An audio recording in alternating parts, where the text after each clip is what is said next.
Hello, my lovely Pisces. Pisces Sun Moon Rising for the week of August 3rd, or when you hear it and it resonates. And of course, it will not be for every Pisces. So here we go. The first thing that came to me as I was working with your energy was, and I was saying, what are we going to give them that's going to be helpful to them?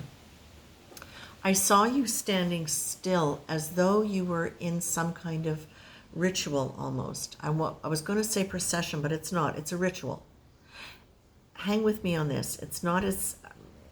Okay, hang with me on this, please.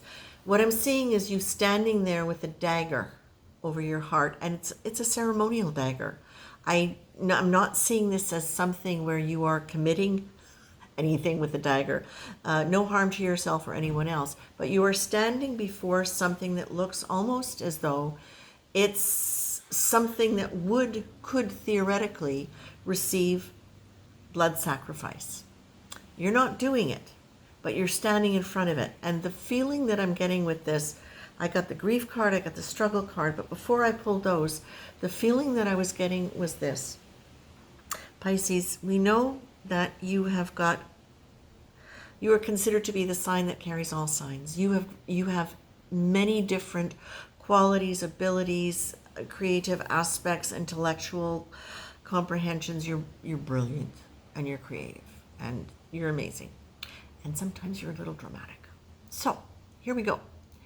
What I'm getting with you from this is, it looks to me almost as though there is something from your past that is connected very much to a grief, to an injury to your heart, to a wound that has not yet really fully been exposed to the light.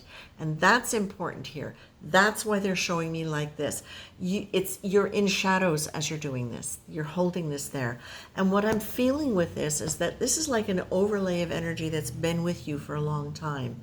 You may have processed griefs and sadnesses and wounds, but it feels to me as though there is something that goes back. And I don't even know if I'm seeing this lifetime, because the image that I'm seeing very definitely looks as though it's archaic, like it comes from another time. So we really might be talking about something really old that goes back karmically, or that goes back generationally. But as I say generationally, it's a no, it's karmically for those that I'm reading for. And what I'm getting here with that is that has created a certain quality of struggle for you that has kind of carried with you. That's been kind of like this energetic overlay that you've carried with you. And so what they're saying is this: you are the one to take back your power here. You are the one that is able to let go of it. You may not have even identified this event, this thing, this emotion that you're carrying. If it's from a karmic past life, chances are you've experienced something similar already in this life, which may be the signpost that helps get you back to the original one. Now, what I'm looking for as I'm doing this is, you get the prayer card, you get the childhood prayer card, which says to me it goes back. But the childhood prayer card is also saying reorient your perspective. And can you now start working with your concept of the divine as the sacred mother, as the eternal feminine? But the eternal feminine, not as in I get false eyelashes and painted nails. The sacred feminine, the powerful woman, the powerful female that carries nature in her body and expresses nature in all of its acts of creation, destruction. The mother, the goddess, our earth, that sacred energy, that's part of you, that's part of me, that's part of all of us. And that's what you're being told.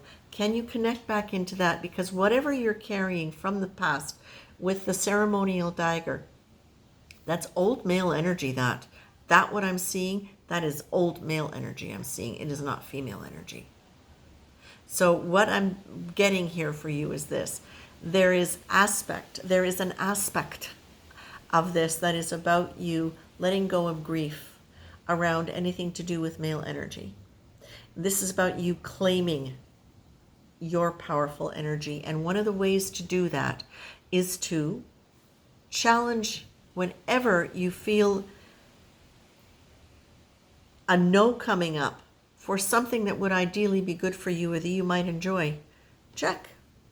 even if it's a new image of yourself, maybe you want to become a line dancer or something, and people in your family would laugh and go, no, no, if it's not the bossa nova or the waltz, it can't be. Well, maybe you want to do line dancing and put on your boots. Why not? Who says so? What's behind that? What's the face?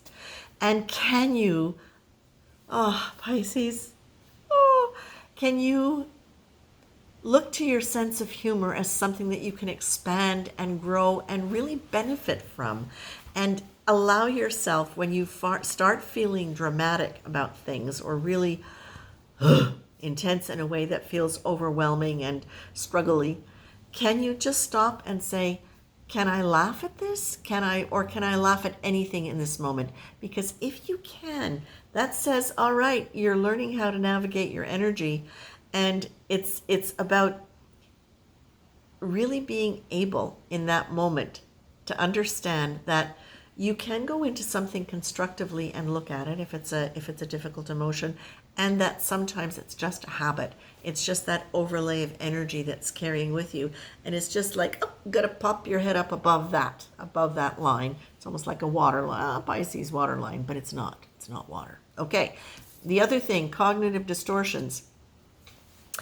This is another way for you to be able to help move yourself out of that energy, is when you're going back and you're looking at things, especially if you are looking at aspects of wounds and grief from this lifetime, really pay attention to what your internal dialogue is about that, about who they were, what they did, who you are, what you did.